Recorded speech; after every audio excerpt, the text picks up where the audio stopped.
Is whiskey a magic potion?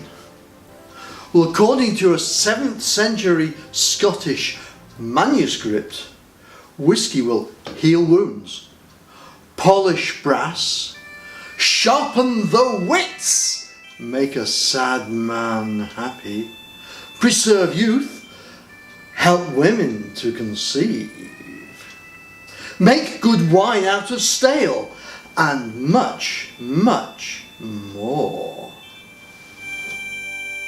So, is whiskey a magic potion? Throughout the Victorian era, grain whiskey was well favoured for the production of bespoke whiskies. In 1885, Andrew Usher, William Sanderson and John Crabbe, you know this guy, he also invented Crabbe's ginger wine. Well, they decided they had to produce their own whiskey.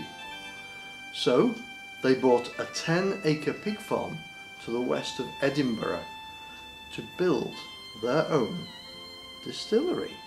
Production started in 1887, some 2 years later, with the production of 800,000 gallons of whiskey per year, selling for 1 shilling per gallon. In the 1970s and 1980s, production topped at 8 million gallons of whiskey.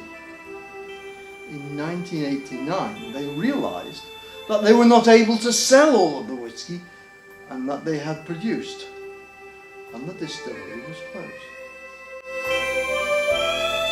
In 1998, the distillery was sold to Guinness, Diageo, and the Edrington Group, who reopened the distillery. They now produce about 20 million gallons of grain whiskey a year. This was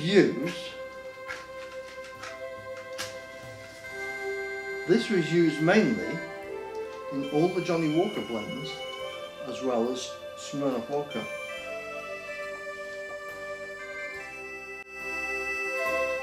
The surplus is sold to China, South America and India to enhance their own spirits. Some barrels are kept aside, however, for the luxury market.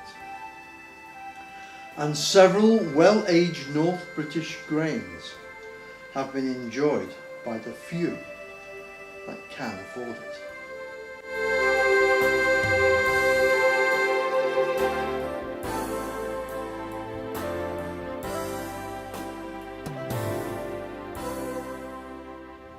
This version of the North British grain is bottled by Cooper's Choice, part of the Vintage Whisky Group by Andrew Crook.